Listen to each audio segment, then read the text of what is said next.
No matter where you come from, no matter where you're going, here's a place where you can take comfort in the knowing that whether if you've come to stay a while or just passing through, this door is open to you.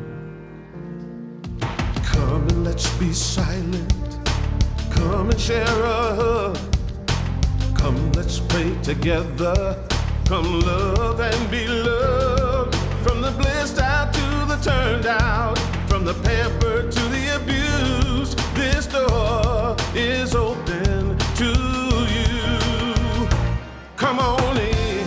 Come on in. Come on in. Come on in. The God in us recognizes the God in you. The God in you. Whether you're black or white, gay or straight, Christian, Buddhist or Jew, this door is open to you.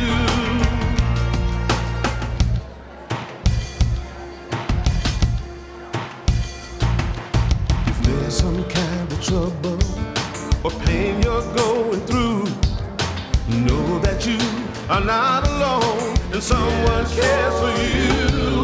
As an individualization of divine point of view, this door is open to you. This door is open. This door right here, this door is open to you. Is open for you. This door is open to you. This door is open. I'm talking about this door. This door is open. I said this door is open to you. Come on in. Come on in. Come on in. Come on in. The God in us recognizes the God in you. I think the man that wrote that song just rode on into town. Eddie Watkins Jr.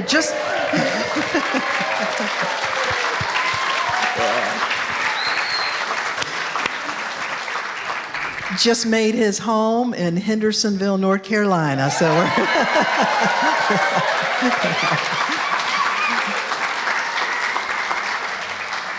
we had about a dozen people here on Wednesday night for a New to Unity class, and 3 of them are from somewhere in England or Ireland. I told the first person, oh my gosh, you win the best accent, because they're like, my name is William. And then the next person said, well, my name is Mary. And then the third person, I'm like, oh my gosh, we have a beautiful influx, and many of those are landing in this area.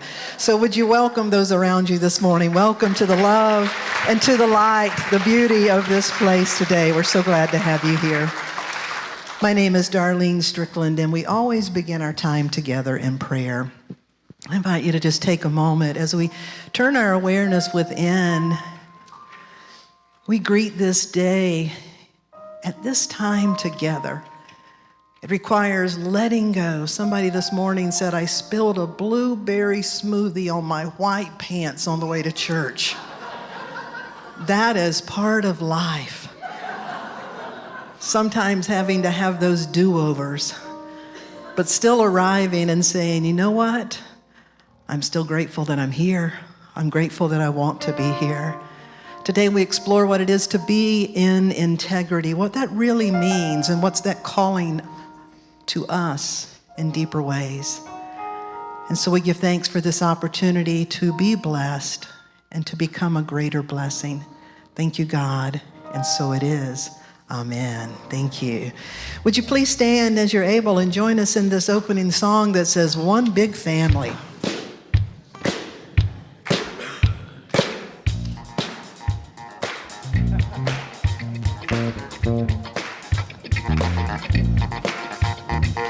Everybody get up on your feet, see the light in everybody you meet. Everybody get up on your feet, see the light in everybody you meet. Let us be reminded of who we've come to be. We are one big family. Hey, hey, yeah, yeah. Hey, hey, hey, yeah, yeah. Sing it again. Everybody get up on your feet. See the light in everybody.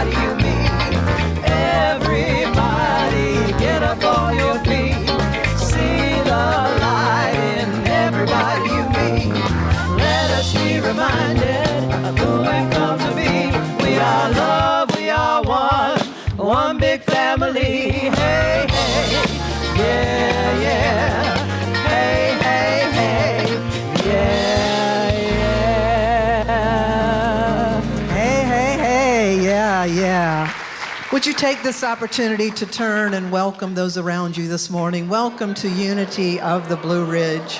Those of you that are joining us virtually, we welcome you here today. We thank you for being a part of the spiritual community. We love hearing from you. We appreciate your presence and what you do right where you are. We're so grateful for you. Thank you.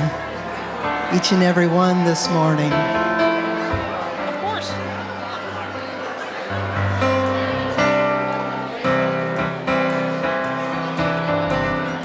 All right, time for a little gratitude.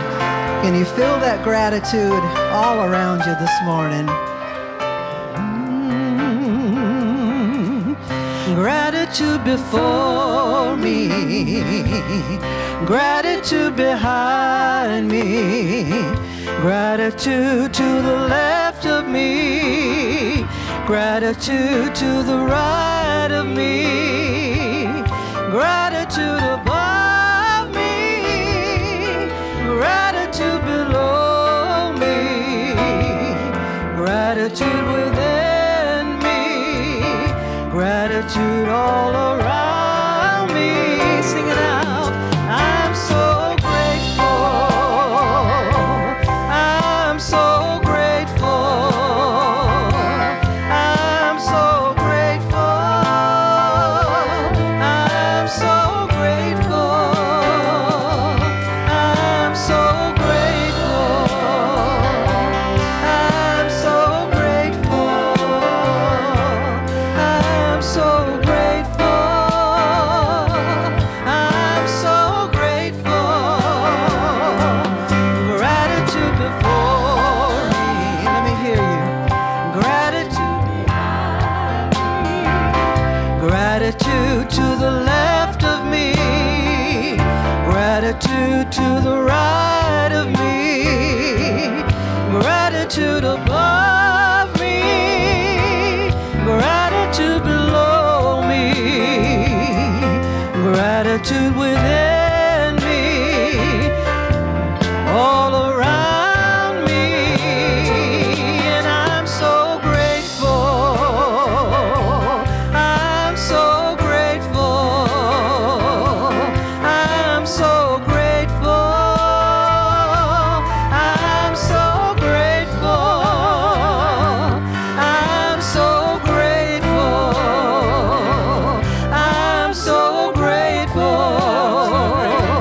I'm so grateful. I'm so grateful. I'm so grateful. Would you tell one person, I'm glad you're here, but I got a feeling this might be for me. I'm glad you're here, but I got a feeling this might be for me. And this might be for you too. Thank you so much. You may be seated. We are truly blessed to have a Sunday school and a youth program that can serve the little ones in the nursery all the way through our teens. And so some of those are already in the back, but if we have any children, teens, young people that would like to be a part of the Sunday school and the youth programs, if you head over in this direction, it allows you to head into the Sunday school experience together. So we just give thanks for all of those who are coming over. And we take just a moment to really connect with the love in your heart and to feel this intention and to just imagine what it's like to be able to embody this intention. And so we connect heart to heart with these young people as we affirm this blessing to them. We love you. We bless you. We appreciate you. And we behold the divinity in you. Have a wonderful Sunday school experience this morning. We welcome each and every one of you here today. If this happens to be your first time in the building, if you're comfortable raising your hand, our welcoming team will simply extend a connection packet to you. Just hold your hand up just a moment. Unity folks, where you saw those hands up, if you could lovingly point Pam, there's several over here, the back, the front, the middle. So just hold your hand just a moment or lovingly point. We'll find you. We do want to welcome you. Attached to that welcome card is a heart. If you wear that heart, we'll be able to recognize you a little more easily. Pam, there's one on the back row as well. She's running for more hearts. Yay! If we fail to get one to you, they're in our welcome center. But whether this is your first time, whether it's your first time joining us virtually, or whether you know this is a part of your spiritual community, this is a part of your commitment and practice, we take this opportunity to extend an open welcome to each person to say together, we love you, we bless you, we appreciate you, and we behold the divinity in you. We thank you so much. I want to ask you to turn your cell phone off or put it on airplane mode. That really helps our live stream and it keeps the atmosphere clear. We appreciate that as Reverend Beth shares some announcements with you. Thank you, Reverend Darlene. Good morning, everyone. It's so good to see you. What a perfect day. What a perfect day. If you were here to see Our Love is Power, to experience that a few years back, there was a wonderful man there, Dr. Jack Bomar, and he will be with us on August 10th. We're looking forward to that. He's an amazing speaker, singer, and a lot of amazing, beautiful things that he brings when he comes to our services.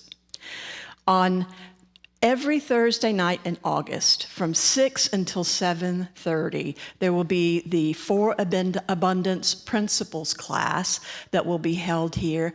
Please come and join us. It will be with Jennifer Hastings, Reverend Megan, Reverend Barbara Ann, and it will be an interactive, loving experience. But you only have to interact if you want to. That's what I know. That's what I know. And now we have this fundraiser. I cannot even do close to what Christy did last week. But I tell you what, it's going to be a great time. Please get your tickets online in advance. There's going to be so much going on. Please join us for that. And on August 17th, we have Tama Keeves. And if you don't know who Tama Keeves is, then you need to get online and find out. She is amazing. She will be here for a workshop and for the Sunday service. So go online, get your tickets for that. And now, I'd like to ask that. Introduce yourself, Ted. Yeah. Good morning. My name is Ted Cole. Hey, blessings. Ted Cole, member at large. I have the inspirational reading today, and it actually rhymes this week. It's going to be delightful. The author's name is Mike Sansone. When you ask how I am doing, I could say I'm fine, but my eyebrows are twitching, betrayed by the line. So instead, I'll be honest, with kindness and grace, and admit that my thoughts are all over the place. It's funny how truth makes us stronger, not weak, when we speak from the heart and let courage peak.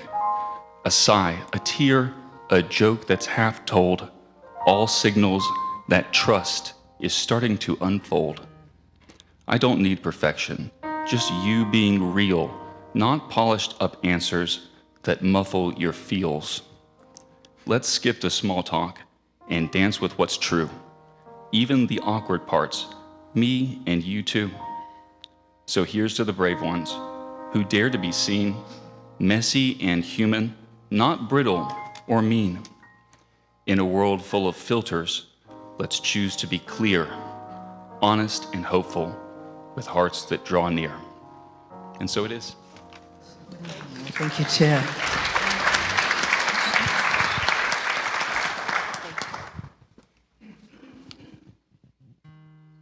As time has unfolded me, it has revealed to me life is nothing less than sublime. With every thought I make, with every breath I take, may I be gracious and kind. Love, I invite you to open up this heart of mine. Love cover me, light any darkness. Love cover me, right every wrong. Cause me to see love over hatred.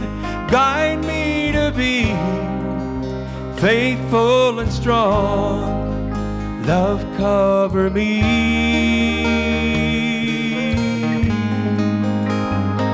Love cover me.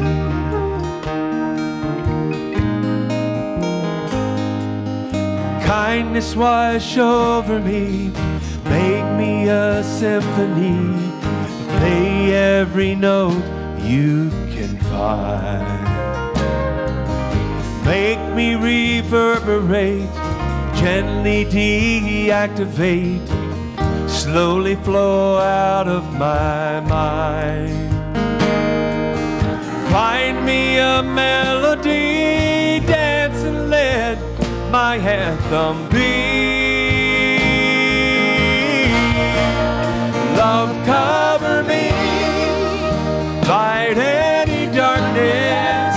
Love cover me from every wrong. Cause me to see love over hatred. Guide me to be faithful and strong. Love cover me. Love cover me. Love, love, love, love. Can you do that with me? Love, love, love, love.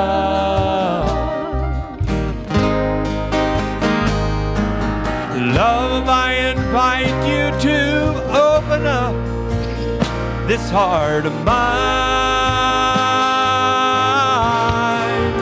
Love cover me, light any darkness. Love cover me, right every wrong. Guide me to see love over hatred. Guide me to be faithful and strong. Love cover me. Love cover me. Love cover me. Love cover me.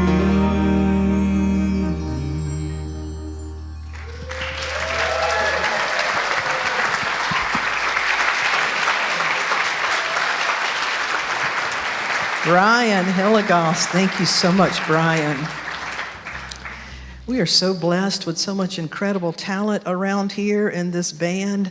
You'll hear more from Brian. Some of you know he grew up in North Carolina, went out to Nashville. He actually played on the Grand Ole Opry just as he turned 21 years old. He was playing with the Mandrell sisters, Alan Jackson, the list just goes on. And then they discovered the man had a voice. And so he sings and travels today. He tours with orchestras and bands around the world where he does Southern Nights, the Glenn Campbell tribute. But this is his home, and we're so blessed to have Brian when he's here to share. Would you again, thank you. Thank you, Brian. Thank you so much. And thank you, band. The band will be back. Love covers me. You know, it didn't say it hovers over me. It covers us. It uncovers. It reveals us. This month we've been exploring love and what the alchemy of love really is, what it brings about in our life.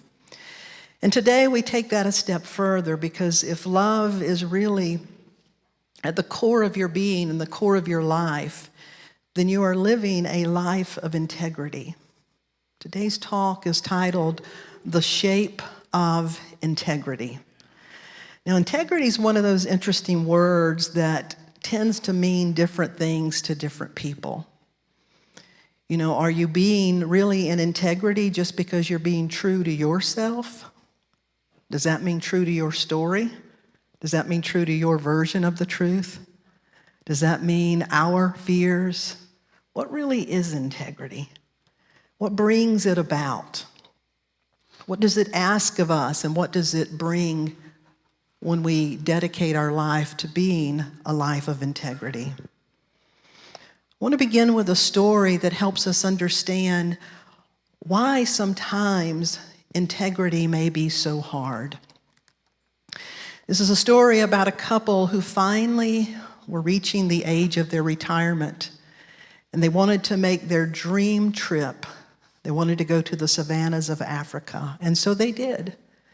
They took their old little poodle with them.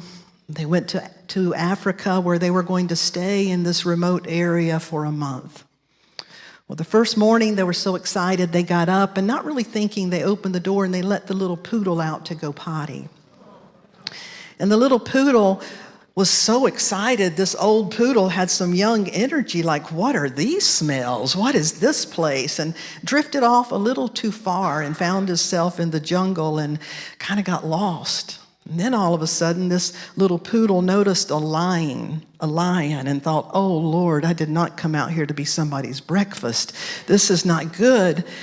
The young lion is approaching this old poodle, and the poodle thinks, I've got to think fast, and it just sits down and notices some bones. And so the poodle grabbed a bone, and as soon as the lion got really close, the poodle said, wow, that was one delicious lion. I wonder if there's any more around here. Well, the young lion just froze in his tracks and started backing up slowly and said, that creature is more dangerous than it looks.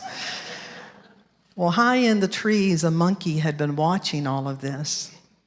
And the monkey thought, I wonder if I tell the lion what really happened, I wonder if the lion would look after me, give me something back in return.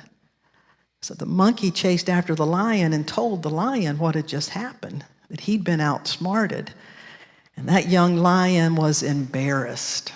That young lion was angry and said, well, you hop on my back. I'll show you what I'm going to do. And so now the monkey with the lion on his back heads back to the poodle, who's still trying to find his way back home. The poodle spots the lion again with the monkey on his back and says, Lord, I need help. I don't know what to do. And he sits down again, and I got to think fast. And as soon as the little poodle knew that they were within earshot, the poodle said, where's that darn monkey? I sent him out an hour ago to bring me another lion.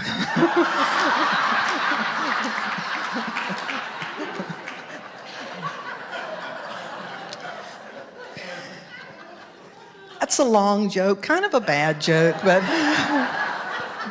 it makes a real point. It ties into what I'm trying to tell you. Deception is part of survival strategy. If you look into the kingdom of critters, so to speak, chameleons can camouflage, blend for survival. If you look at butterflies and fish, there are many of those that have eyes, extra eyes, that aren't real eyes, but they look like eyes because they are deceiving. They help them survive. Opossums pretend to be what? Dead. They play dead. My dog acts like she can't hear half the time. It's called selective hearing, but she can hear when a bag opens of snacks. Cats bristle. They become imposing. And let's just think about this and how it relates to us and our base level survival nature.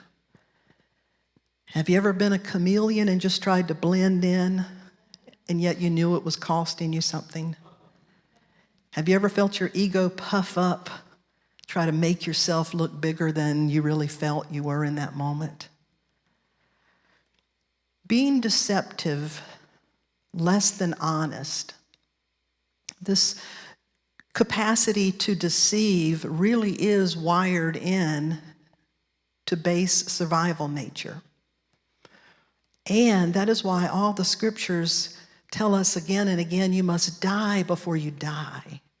They're saying you have to die to having your only aim in life be about surviving.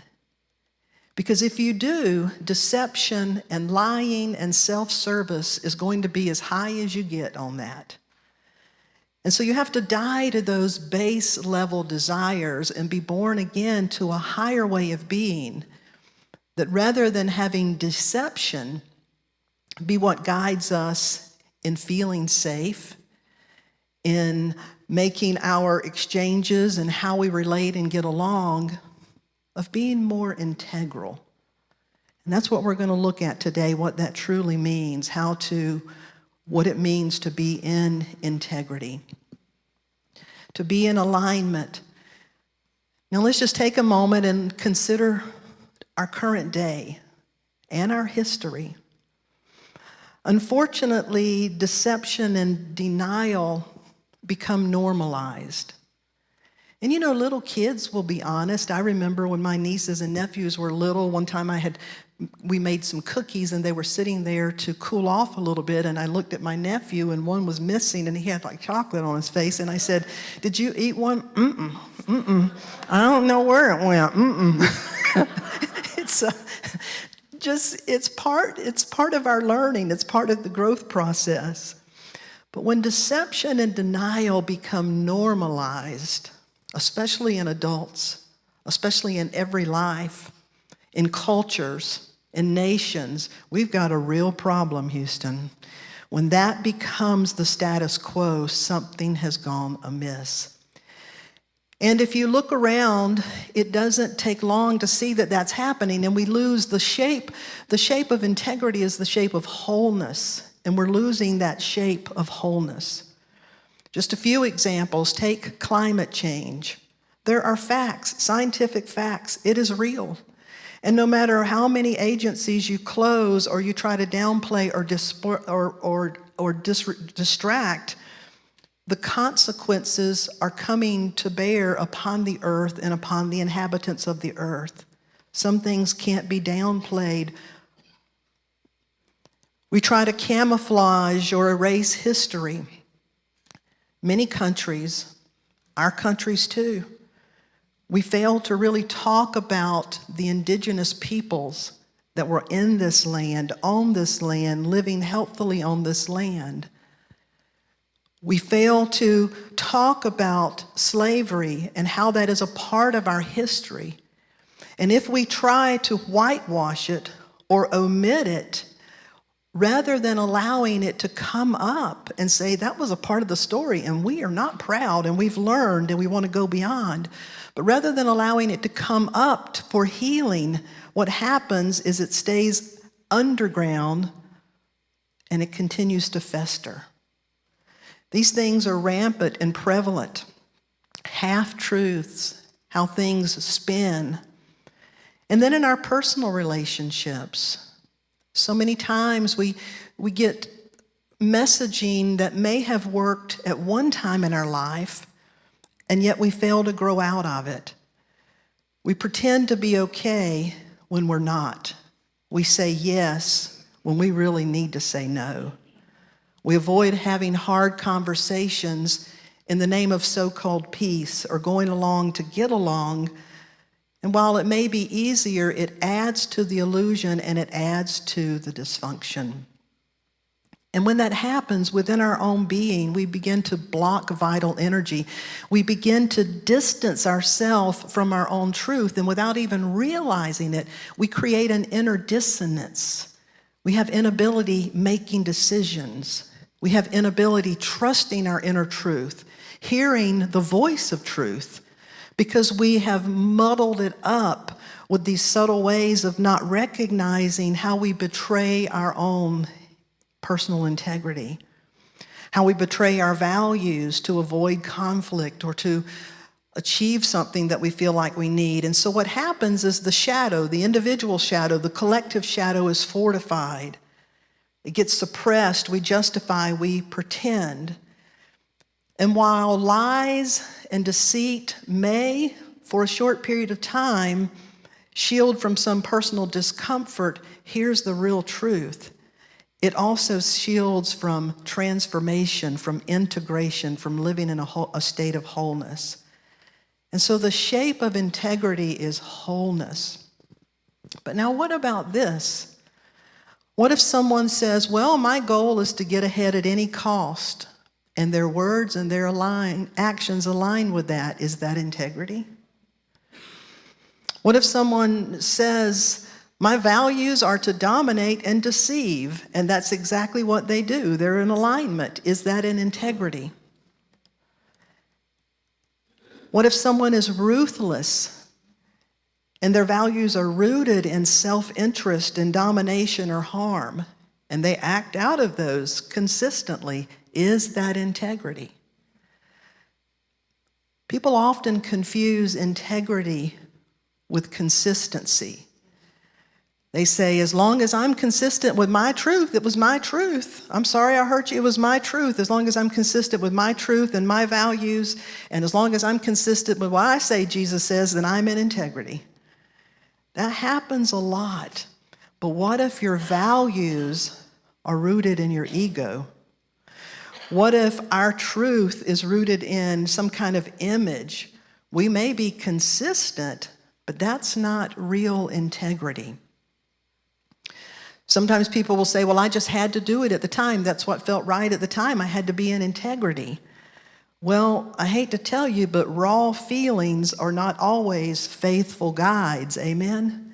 That those first impulsive feelings that come up, those urges, those impulses that come up, especially when they come up when fear is running the show, do you want to be in a line with the first thing that comes up? When embodied hurt is the first thing that often surfaces, or old conditioning is the first thing that surfaces, it's really easy to get tripped up and think, well, I'm being in integrity, I'm acting out of those things. Those things aren't integrity. Sometimes they're referred to as dark integrity, but I wouldn't even put integrity in any part of the label. To me, it's about being in alignment with what you believe to be true, but to really be integral. You see, the word integrity exemplifies wholeness, where all parts are supporting the whole. All parts are working in wholeness, but not just me, Darlene. We're talking about wholeness. To be in integrity is to be in alignment with higher self, with higher truth, with holistic ways of being that don't only look out to keep me and mine safe, but realize that we're one in the same spirit, and I need to be concerned about your feelings too, and your safety too.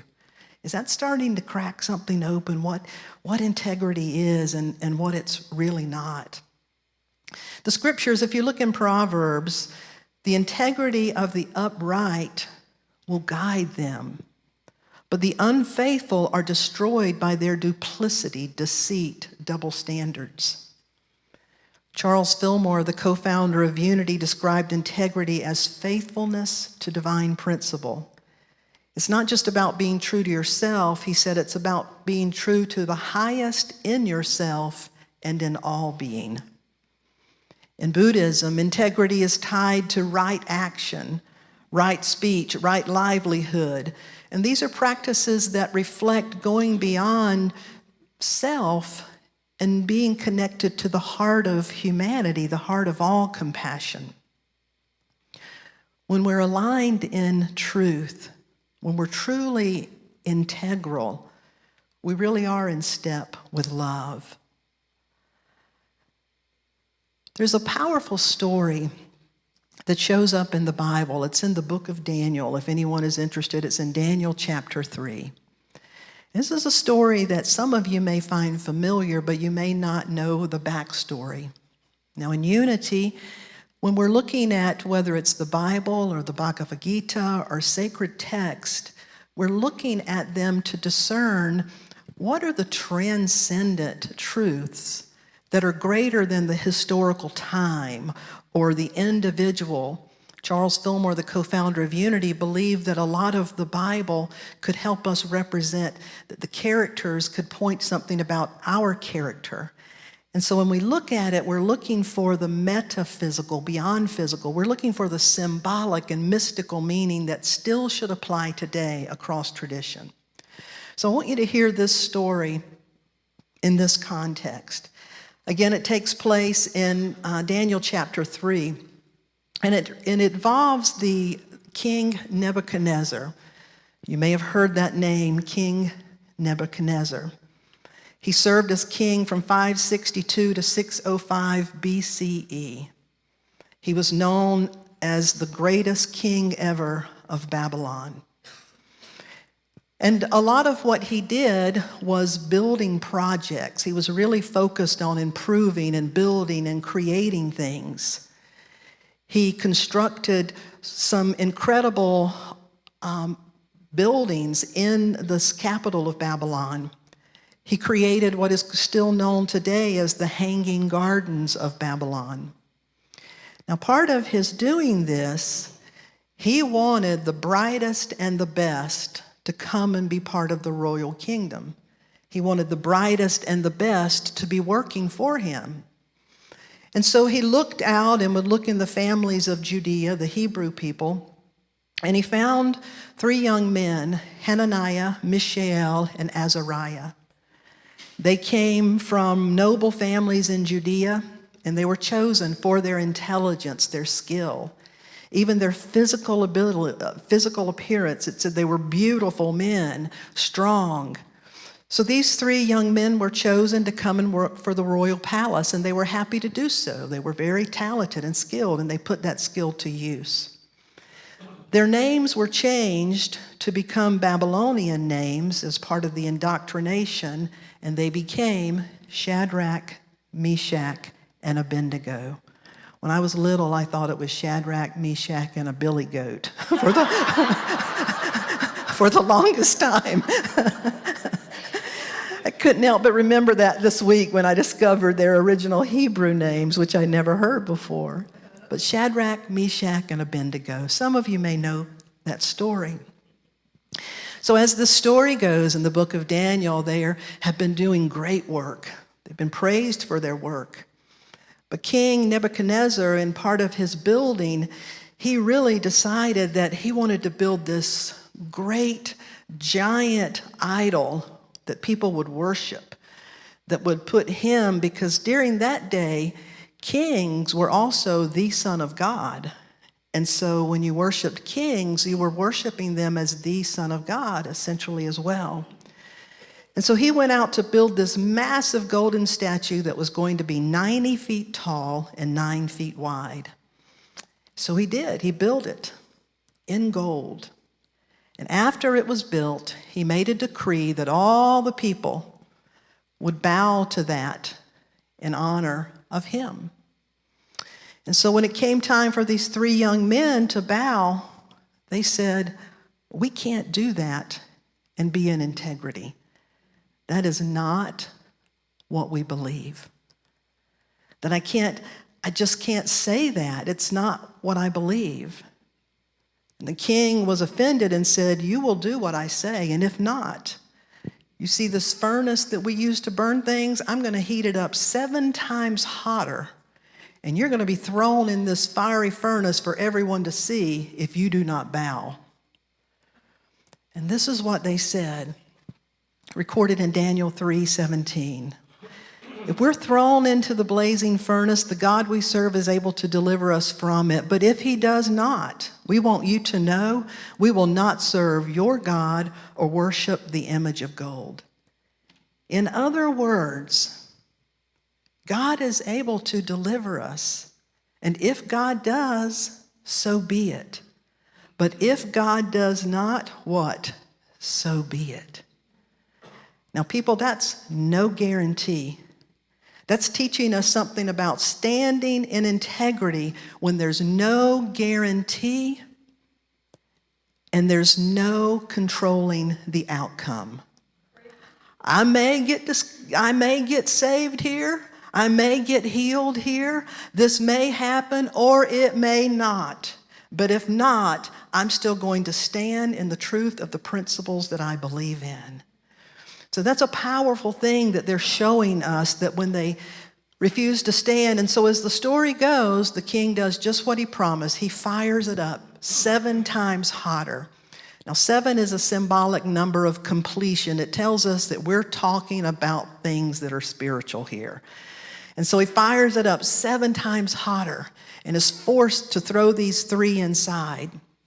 Well, as is recorded in the scripture, the people that opened it up that was going to throw them in, they were consumed by the fire just by being that close to it. It was so hot. So the 3 of them are tossed in. And then in Daniel 3, chapter 24, did we not, these are the king's words, did we not cast 3 men who were bound into the fire? Because look, there's 4 walking around loose in the middle of the fire, and they're not hurt. And the form of the 4th looks like the Son of God. So let's pause for a moment. The story is telling us that they were able to stand in the fire and walk in their integrity. Now, this is symbolic. You got to really go deep to get the mystical understanding and the power of this. They were standing in the fire, but they were not burned. But what was the 4th? Was it an angel? Was it the Holy Spirit? Was it Jesus, although this was before the time of Jesus? Or could it have been that the higher self is what shows up when we are really walking in integrity? Could it represent the presence of that alchemy, that which really shows up when you are walking through the fire and maintaining true integrity? We don't know for sure what it means, but I think you know what I think it means. I think it means and symbolizes that something else shows up at those times that you need it. So the story continues, and the king says, let them out. Be they gods, be they men, let them out. But 3 came out. And when they came out, this is the other thing that's important. It says, when they emerged, they were completely untouched. Not a hair singed, not a thread burned. They did not even smell like smoke. That tells me they were able to walk through the fire without letting the conditions get all stinky on them and weigh them down and burn them down. The conditions could not even touch them in the greater sense because they were so anchored in being integrity at that time in their life. I think we're at a place in our world and in our lives where we're being called to revisit the idea of integrity as an individual, as communities, as family. Of what does that truly mean? King Nebuchadnezzar represents the ego and the unenlightened ego that wants to be in charge, that wants to pledge allegiance to these big, shiny, flashy things out here. But they represent who we're called to be. The part of us that realizes that it's not about, I may get saved here and look good, or I may look like an idiot, and I might die. But there's something more important to me, and that is being a person that recognizes the divinity in all creation. A person that recognizes the same spirit that is in me is the same spirit that is in you. A person that knows I am sourced by the one source, the one power, the one presence, and that presence is a loving presence. And therefore, if you're asking me to go along with things that are intentionally hurtful, I will not. If you're asking me to compromise and to bow and to turn my head and to pretend like these things are all right because, oh, well, everybody lies, I can't go there. We have to figure out a way to rise up, to stand in such a way. And the story goes on to say that the king was so touched by what happened that they were able to take leadership and lead the people into a greater way of being. It tells us that our egos are meant to come under the service of our higher self. How many of you can feel that story resonating in your life in some way? In some way, yeah. Jason, I'm going to invite you to come up, and Paige, I'm going to ask you to come up. So what, or how would you define the shape of integrity in your life?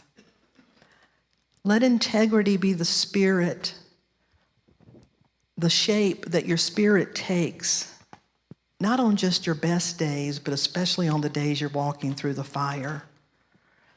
Because a person of integrity becomes a sanctuary. What was meant to be a fiery furnace was turned into a holy sanctuary because people stood in integrity. So for us, it means, number one, being able to realize that wholeness within must be connected to the wholeness of all that is. That we see ourselves as connected to all creation, to one another, to the God of our being, to all of nature. And there becomes a care and a concern. And so that our actions are guided by that higher thought and higher ways of being. This month, I've been inviting individuals from the congregation. You've heard from 4 others, I believe, 3 or 4 others. And today, I invite Paige Carter to come forward. Paige is one of our new prayer chaplains. Would you show that image? And Paige really made an impression on me in our New to Unity class probably a year ago because of the brilliant questions that she asked. I learned that this beautiful woman is a CPA. She's a certified... Okay. Just a regular accountant. A regular accountant. She's an accountant and an artist. And to blend those two together, here's some of her work. It's incredibly beautiful. She's a mother, she's a prayer chaplain, and today she's going to share just briefly about her path of love and integrity.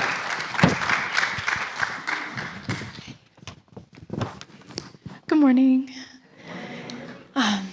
So Reverend Darlene asked me to talk about living in integrity, and that is a really broad word, and so I look towards my own spiritual practice for some guidance, and I practice Kashmir Shaivism.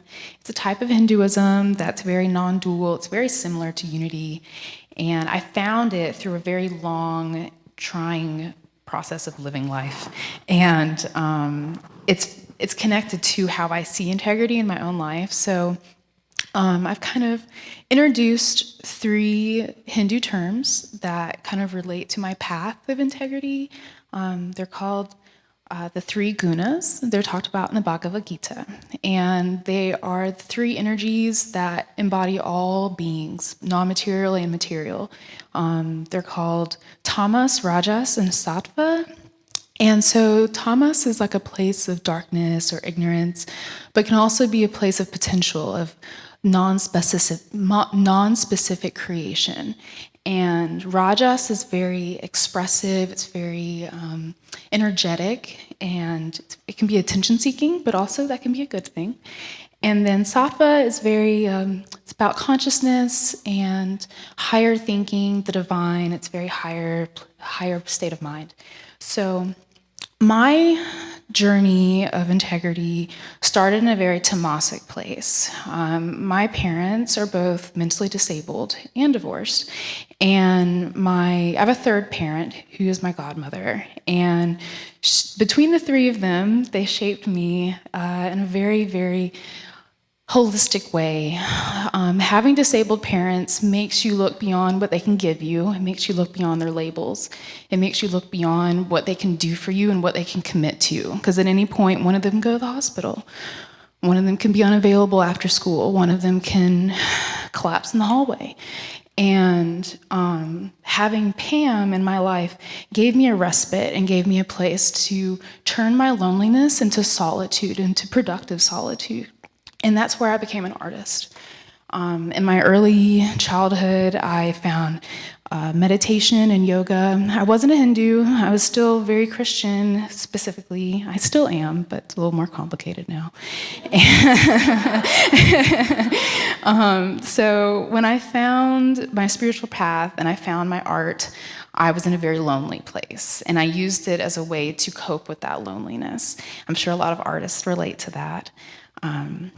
So, like I said, Tamas, not all bad. It's a way to find potential. It's a way to get material to work with.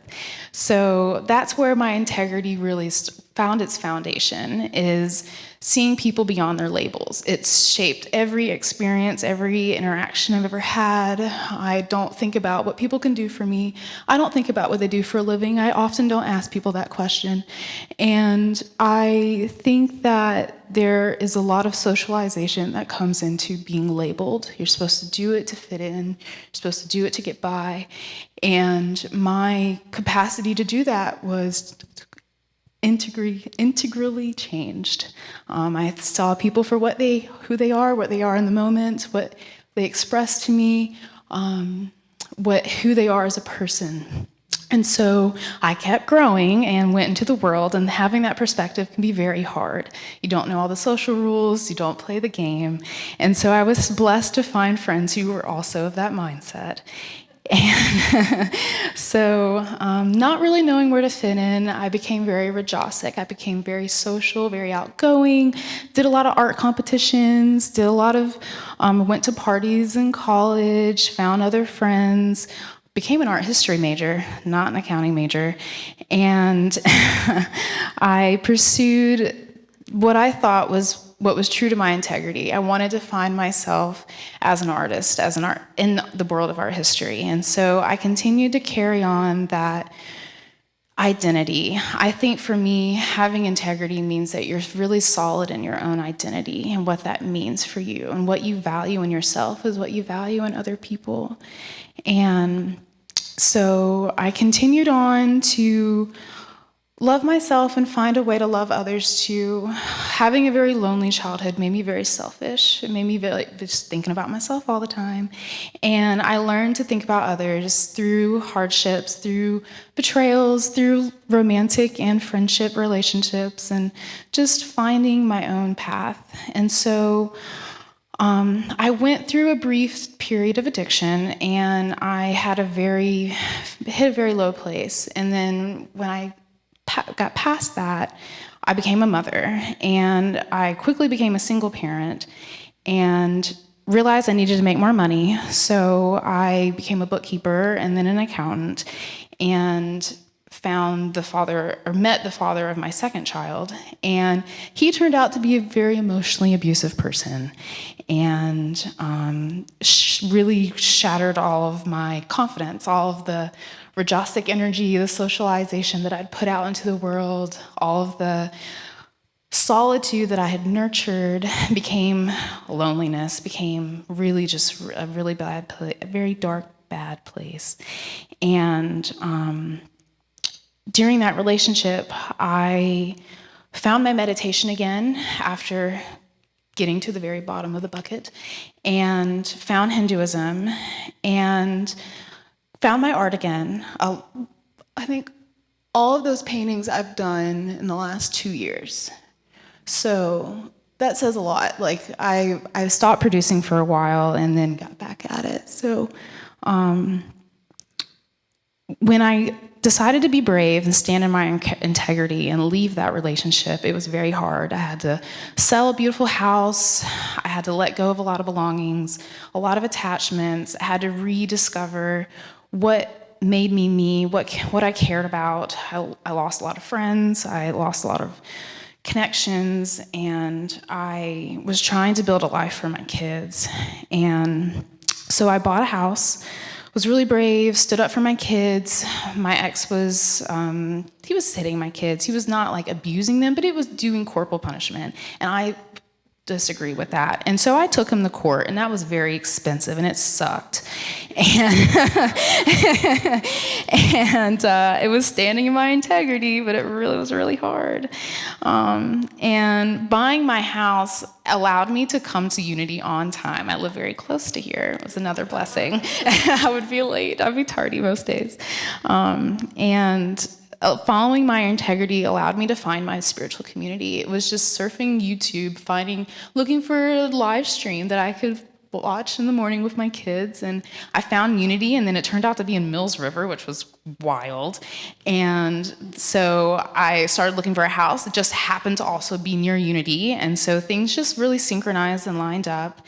And I started coming here, and then I think all these experiences shaped me to be the right person, to meet my Teddy, and to be a person who can appreciate him the way that he deserves to be appreciated, and to be open to being loved the way that I deserve to be loved. And I think that when people of integrity find each other, they're able to grow together. And I think that that's the kind of end game of integrity. It's like, oh, I want to be a good person, but it's so that we can all grow together. Like, it's supposed to be a party of all growing together. That's what it's supposed to be. So I think that doing the hard work gets you to the end game. So yeah, that's my talk. Thank you.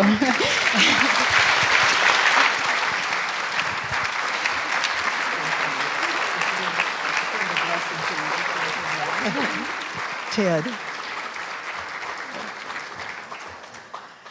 So to Paige and to Ted, would you extend your blessing that says, we love you, we bless you, we appreciate you.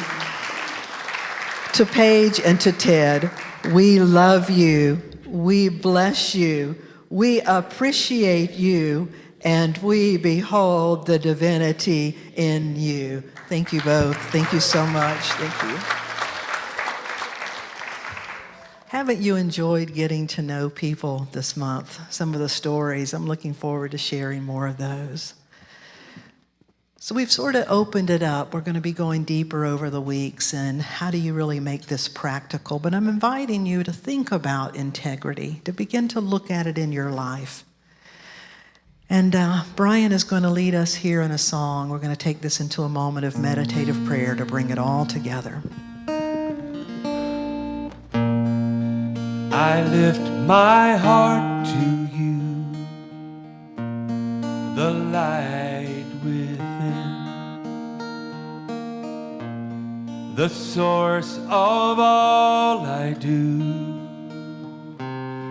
the divine within. I lift my heart to you.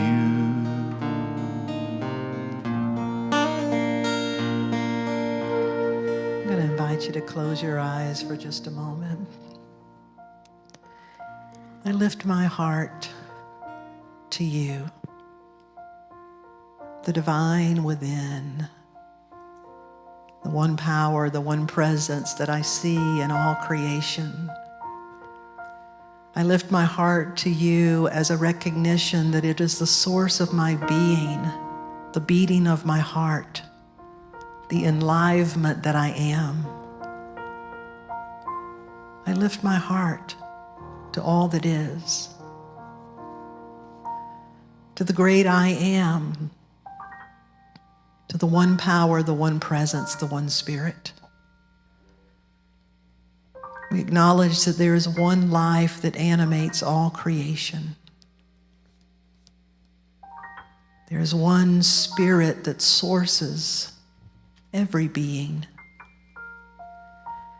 And that at the essence of all that we are that, all that is. To live in integrity is to come to know thyself, not the little self, the self that only knows how to take care of itself like the poodle, perhaps, or the monkey or the lion, but to lean upon a greater state of awareness, a higher capacity, a deeper level of conscious being. To realize that we too have those reactionary impulses, and yet we have so much and we are so much more. We come to know ourselves as the great I am. And as we begin to spend time anchoring our identity as that,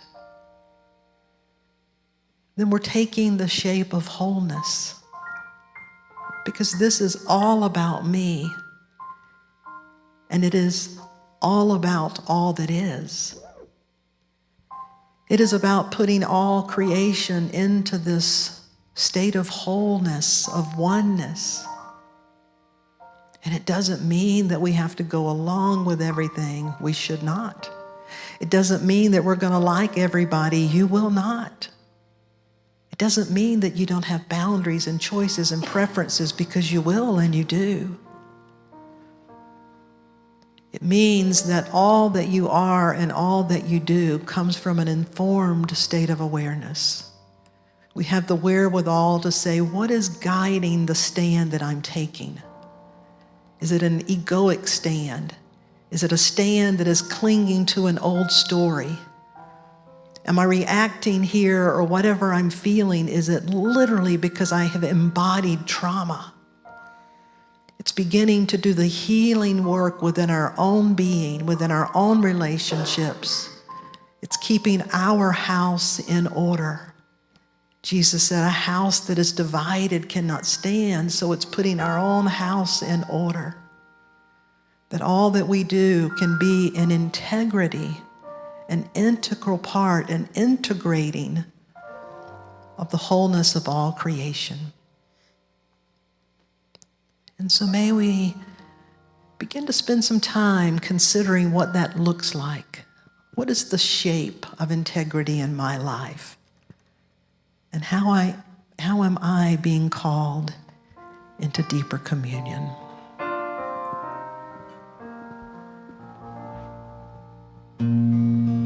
I lift my heart to you, the light within, the source of all I do, the divine I am. I lift my heart to you. Would you please stand and sing that with us one time? I lift my heart to you, the light within, the source of all I do, the divine I am. I lift my heart to you.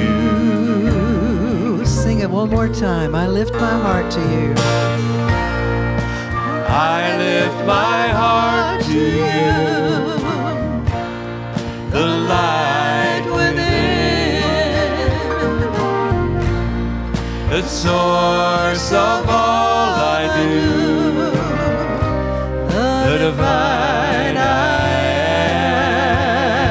am. I lift my heart to you.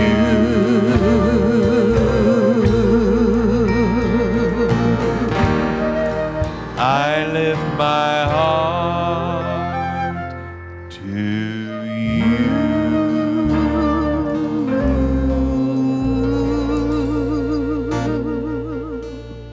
You sound beautiful. Thank you so much. Thank you. You may be seated. Thank you so much for being here. Thank you again, Paige, for your sharing. And for each of you, Lynn last week and Michael and Merritt the week before, I want to thank each of you for your willingness to share. We're going to invite our prayer chaplain to come up today. Julia Wagner is our prayer chaplain. She's bringing this box. which shows you can put there's some information in the back under the tapestry. If you put your prayer request in this box, we'll be praying for it, and praying over it. We send it to Silent Unity. Our prayer chaplains are also available to pray with you after the service. Reverend Beth also is available to extend communion, a mystical experience of communion. Some people find that very anchoring, and it really satisfies some touchstones, and so she's available. She'll be in the back area of the church after the service with communion. If you'd like prayer, the prayer chaplains will be in the office by the big sign that says "Pray Here." You can't really miss it. And then our ushers, Pamela and Charlie Rogers, today are reminding us that we are the ones that source this ministry. And so we ask you to give as you are so inspired, and we bless the gifts of all who do that giving. Would you affirm this with me? Divine love flowing through me blesses and multiplies all that I have, all that I give, all that I receive, and all that I am. I am now in perfect balance and flow with the universal tides of giving and receiving. Thank you, God, and so it is. Amen. Brian.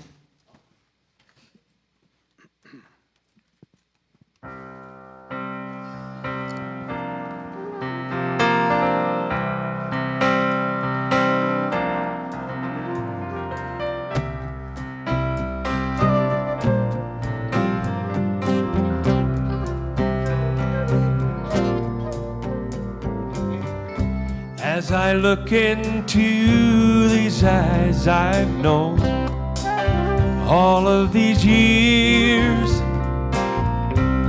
I see the first time in my life fear. This is not the road I wanted for us, but now that it's here, I want to make one thing perfectly clear. All I want to be is strong. I'm gonna be the one you can count on. I'll always be for you strong.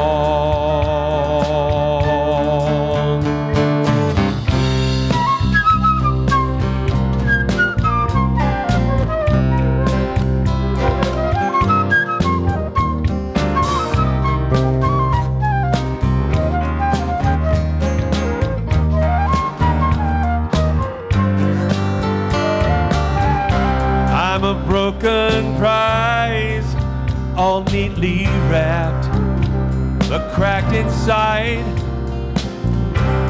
All the king's horses and all of his men, they lie. As I look at you and all of my life, what do I see? The person that I wish that I could be. All I want to be for you is strong. I'm gonna be the one you can count on.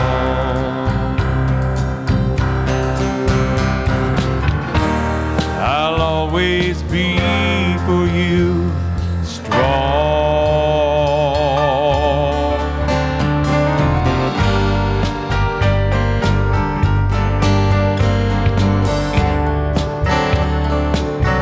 I'll be strong,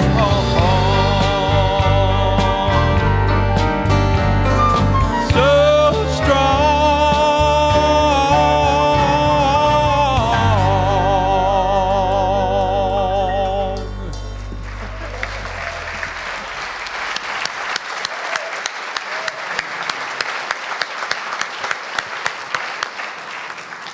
Brian, that is so beautiful. Thank you so much for being here. And thank each and every one of you for being here this week.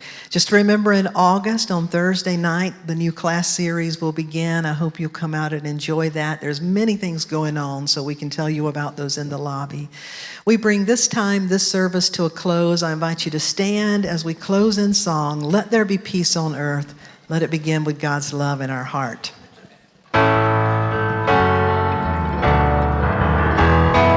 Let there be peace on earth, and let it begin with me. Let there be peace on earth, a peace that was meant to be. With God as creator, brothers and sisters are we. Let us walk with each other in perfect harmony. Let peace begin with me. Let this be the moment now. With every breath I take, let this be my joyous vow. To take each moment and live each moment, peace eternally. Let there be peace on earth, and let it